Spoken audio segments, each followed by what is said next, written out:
ಸ್ಪರ್ಧಾರ್ಥಿಗಳೇ ನಮಸ್ಕಾರ. ಸೂಪರ್ ಅಕಾಡೆಮಿಗೆ ಸ್ವಾಗತ. ಸ್ನೇಹಿತರೆ, ಇವತ್ತು ಪ್ರಚಲಿತ ಘಟನೆಗಳು, ಕರೆಂಟ್ ಅಫೇರ್ಸ್, ಈ ಪೊಲೀಸ್ ಮತ್ತು PSI ಅಲ್ಲಿ ಪ್ರಚಲಿತ ಘಟನೆಗಳನ್ನು ಏನನ್ನು ಓದಬೇಕು, ಹೇಗೆ ಓದಬೇಕು ಮತ್ತು ಯಾವ ಮ್ಯಾಗ್ಝಿನನ್ನು ಓದಬೇಕು ಅನ್ನೋದ್ರ ಬಗ್ಗೆ ಇವತ್ತಿನ ವಿಡಿಯೋದಲ್ಲಿ ಡಿಸ್ಕಸ್ ಮಾಡೋಣ. ಸ್ನೇಹಿತರೆ, ಇಲ್ಲಿ 1 ಇಯರ್ ಕರೆಂಟ್ ಅಫೇರ್ಸನ್ನು ನೀವು ಓದಬೇಕಾಗುತ್ತೆ ಮತ್ತು 6 ತಿಂಗಳ ಕರೆಂಟ್ ಅಫೇರ್ಸನ್ನು ನೀವು ಪರಿಪೂರ್ಣ ಆಗಿರಬೇಕಾಗುತ್ತೆ. ನೀವು 1 ಇಯರ್ ಕರೆಂಟ್ ಅಫೇರ್ಸನ್ನು ಓದಬೇಕು, 6 ತಿಂಗಳ ಪರಿಪೂರ್ಣರಾಗಿ ಓದಲೇಬೇಕಾಗುತ್ತೆ. ಇನ್ನು ನೀವೇನಾದರೂ ಮೊದಲನೇ ಬಾರಿಗೆ ಈ ಪೊಲೀಸ್ ಎಕ್ಸಾಮನ್ನು ಬರಿತಾ ಇದ್ದರೆ ಓದಲೇಬೇಕಾಗಿರ್ತಕ್ಕಂಥ ಇಲ್ಲಿ ಬರ್ತಕ್ಕಂಥ ಪ್ರಮುಖ ಚಾಪ್ಟರ್ಸ್ಗಳು ಯಾವ ಅನ್ನೋದ್ರ ಬಗ್ಗೆ ತಿಳಿತಾ ಹೋಗೋಣ. ಈ ಪ್ರಚಲಿತ ಘಟನೆಗಳಲ್ಲಿ 5ರಿಂದ 8 ಪ್ರಶ್ನೆಗಳನ್ನು ಕೇಳ್ತಾನೆ. ಸ್ನೇಹಿತರೆ, ಈ ಪ್ರಚಲಿತ ಮತ್ತು ಮೆಂಟಲ್ ಎಬಿಲಿಟಿಯಲ್ಲಿ ನೀವು ಅಂಕಗಳನ್ನು ಗಳಿಸಿದ್ದೇ ಆದಲ್ಲಿ ನೀವು ಕರೆಕ್ಟಾಗಿ ರೀಚ್ ಆಗ್ತೀರ ಸ್ನೇಹಿತರೆ. ಯಾಕಪ್ಪ ಅಂದರೆ ಇಲ್ಲಿ ಎಲ್ಲರೂ ಸಂವಿಧಾನ ಓದ್ತಾರೆ, ಜಿಯೋಗ್ರಫಿ, ಹಿಸ್ಟ್ರಿ ಎಲ್ಲರೂ ಓದ್ತಾರೆ, ಆದರೆ ಈ ಪ್ರಚಲಿತ ಘಟನೆಯನ್ನು ಮಿಸ್ ಮಾಡ್ಕೋತಾರೆ. ಆದ್ದರಿಂದ ಕರೆಕ್ಟಾಗಿ ಓದಿ. ಇನ್ನೇನು ಈ ಸಿವಿಲ್ PC ನೋಟಿಫಿಕೇಶನ್ ಆಗಿದೆ, 3 ತಿಂಗಳ ಅಂದರೆ ಆಗಸ್ಟಲ್ಲಿ ಎಕ್ಸಾಮ್ ನಡೆಯುತ್ತೆ ಸ್ನೇಹಿತರೆ.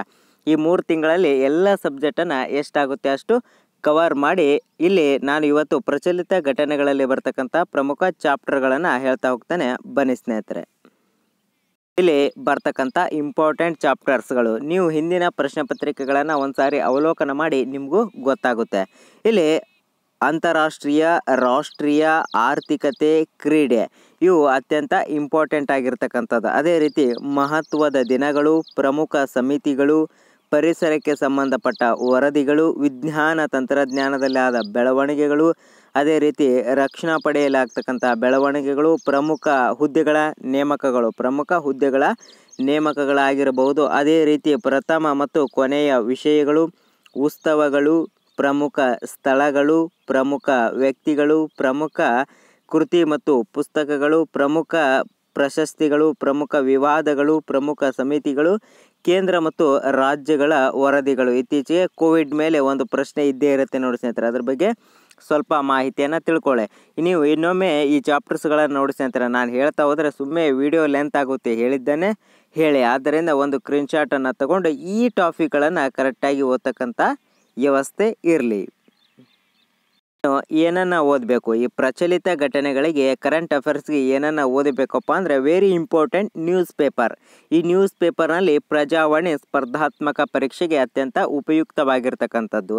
ಇನ್ನು ಮ್ಯಾಗ್ಝಿನ್ ಸ್ಪರ್ಧಾ ವಿಜೇತ, ಈ ಪೊಲೀಸ್ ಮತ್ತು PSIಗೆ ಸ್ಪರ್ಧಾ ವಿಜೇತ ದಿ ಬೆಸ್ಟ್. ಇನ್ನು ನೀವು ವೆಬ್ಸೈಟ್ನಲ್ಲಿ ಓದ್ತೀರಪ್ಪ ಅಂದರೆ GK ಟುಡೇ ಓದ್ಬೋದು. ಇಲ್ಲಿ PC ಮತ್ತು PSIಗೆ ಬೆಸ್ಟು ಮ್ಯಾಗ್ಝಿನ್ ಅಪ್ಪ ಅಂದರೆ ಸ್ಪರ್ಧಾ ವಿಜೇತ ಮ್ಯಾಗ್ಝಿನ್. ನೀವು ಯಾರಿಗೆ ಬೇಕಾದರೂ ಕೇಳಿ, ಸ್ಪರ್ಧಾ ವಿಜೇತ ಮ್ಯಾಗ್ಝಿನ್ ಹೇಳ್ತಕ್ಕಂಥದ್ದು. ಇನ್ನು ಹೇಗೆ ಓದಬೇಕು, ಇಲ್ಲಿ ಹೇಗೆ ಓದಬೇಕಂದ್ರಪ್ಪ ಅಂದರೆ 1 ಇಯರ್ ಕರೆಂಟ್ ಅಫೇರ್ಸನ್ನು ನೀವು ಓದಲೇಬೇಕು ಸ್ನೇಹಿತರೆ. ಯಾವುದೇ ಸ್ಪರ್ಧಾತ್ಮಕ ಪರೀಕ್ಷೆಗೆ ನೀವು ರೆಡಿ ಆಗ್ತಾ ಇದ್ದೀರಪ್ಪ ಅಂದರೆ 1 ಇಯರ್ ಕರೆಂಟ್ ಅಫೇರ್ಸ್ ಇರಲೇಬೇಕು. ಅದರಲ್ಲಿ 6 ತಿಂಗಳಂತರೂ ಪರಿಪೂರ್ಣವಾಗಿರಬೇಕು.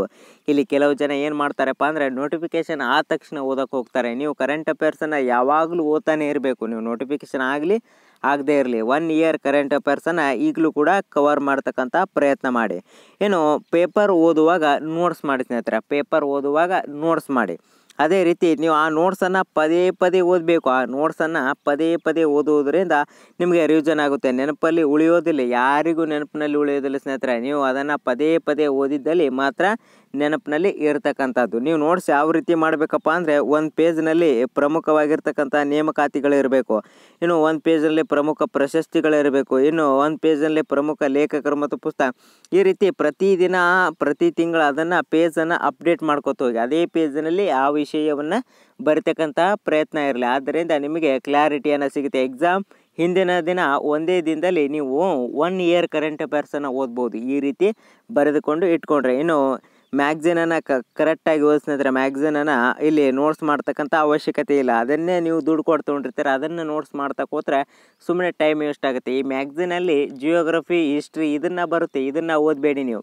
ಆದರೆ ಮೆಂಟಲ್ ಎಬಿಲಿಟಿ ಲೆಕ್ಕಗಳನ್ನು ಬಿಡಿಸಿ. ಆದರೆ ಓನ್ಲಿ ನೀವು ಮ್ಯಾಗ್ಝಿನಲ್ಲಿ ಕರೆಂಟ್ ಅಫೇರ್ಸನ್ನು ಮಾತ್ರ ಓದಿ. ಕರೆಂಟ್ ಅಫೇರ್ಸ್ ಬಿಟ್ಟು ನೀವು ಅಲ್ಲಿ ಹಿಸ್ಟ್ರಿ, ಸೈನ್ಸನ್ನು ಕೊಟ್ಟಿರ್ತಾರೆ, ನೀವು ಹಿಸ್ಟ್ರಿ, ಸೈನ್ಸ್ ಕಡೆಗೆ ಓದಿರ್ತೀರ. ಅದನ್ನು ಬಿಟ್ಟು ಕೇವಲ ಕರೆಂಟ್ ಅಫೇರ್ಸನ್ನು ಮ್ಯಾಗ್ಝಿನಲ್ಲಿ ಕವರ್ ಮಾಡಿ, ಉಳಿದಿದ್ದನ್ನು ಓದ್ತಾ ಟೈಮನ್ನು ವೇಸ್ಟ್ ಮಾಡಬೇಡಿ ಸ್ನೇಹಿತರೆ. ಈ ರೀತಿಯಾಗಿರ್ತಕ್ಕಂಥ ನೀವು ಏನೇ ಮಾಡಿ ಪದೇ ಓದಿ ಮತ್ತು ನೋಟ್ಸ್ ಮಾಡಿ. ಇದೊಂದು ಕರೆಕ್ಟಾಗಿ ತಿಳ್ಕೊಳ್ಳಿ ಸ್ನೇಹಿತರೆ. ಓಕೆ ಸ್ನೇಹಿತರೆ, ಇವತ್ತು ನಾವು ಪ್ರಚಲಿತ ಘಟನೆಗಳು, ಕರೆಂಟ್ ಅಫೇರ್ಸ್. ಇಲ್ಲಿ ಬರ್ತಕ್ಕಂಥ ಪ್ರಮುಖ ಚಾಪ್ಟರ್ ಯಾವುದು, ಮ್ಯಾಗ್ಝಿನ್ ಯಾವುದು, ಹೇಗೆ ಓದಬೇಕು ಅನ್ನೋದ್ರ ಬಗ್ಗೆ ತಿಳ್ಕೊಂಡಿದೆ. ನಾವು ಹಿಂದಿನ ವಿಡಿಯೋದಲ್ಲಿ ಎಲ್ಲ ವಿಷಯಗಳ ಬಗ್ಗೆ ತಿಳಿದುಕೊಂಡಿದ್ದೇವೆ ಸ್ನೇಹಿತರೆ. ಜಿಯೋಗ್ರಫಿ, ಭಾರತ ಸಂವಿಧಾನ, science, economics, mental ability, computer ಎಲ್ಲ ವಿಡಿಯೋಗಳ ಲಿಂಕು ಡಿಸ್ಕ್ರಿಪ್ಷನ್ದಲ್ಲಿರುತ್ತೆ. ಒಂದು ಸಾರಿ ಚೆಕ್ ಮಾಡಿ. ಈ ವಿಡಿಯೋ ಮಾಡಿ ಅಂತ ಕಮೆಂಟ್ ಮಾಡಿ. ಯಾಕಪ್ಪ ಅಂದರೆ ಎಲ್ಲವನ್ನ ಮುಗಿದಿದೆ. ಇನ್ನು ನಾಳೆ ಸ್ಟಾಟಿಕ್ GK ಬಗ್ಗೆ ಬರುತ್ತೆ, ಅದು ಕೂಡ ಮಿಸ್ ಮಾಡ್ಕೋಬೇಡಿ. ಯಾಕಪ್ಪ ಅಂದರೆ ಅದ್ರ ಮೇಲೆ 20 ಪ್ರಶ್ನೆಗಳು ಕೇಳ್ತಕ್ಕಂಥ ಸಾಧ್ಯತೆ ಇದೆ. ಹಾಗೂ ನಮ್ಮ ಟೆಲಿಗ್ರಾಮ್ ಲಿಂಕ್ ಕೂಡ ಡಿಸ್ಕ್ರಿಪ್ಷನ್ದಲ್ಲಿದೆ, ಅಲ್ಲಿ ಕೂಡ ನೀವು ಜಾಯ್ನ್ ಆಗ್ಬೋದು. ಒಳ್ಳೊಳ್ಳೆ PDF ಅಲ್ಲಿ ಬರ್ತಾ ಇರುತ್ತೆ. ಇಲ್ಲಿ ನೋಡಿ ಸ್ನೇಹಿತರೆ, ಇನ್ನು 3 ತಿಂಗಳಲ್ಲಿ ಆಗಸ್ಟ್ನಲ್ಲಿ ಎಕ್ಸಾಮ್ ನಡೆಯುತ್ತೆ. ಆದ್ದರಿಂದ ಕರೆಕ್ಟಾಗಿ ಓದಿ, ಕರೆಕ್ಟಾಗಿ ಸ್ಟಡಿ ಮಾಡಿ. ಎಲ್ರಿಗೆ ಆಲ್ ದ ಬೆಸ್ಟ್.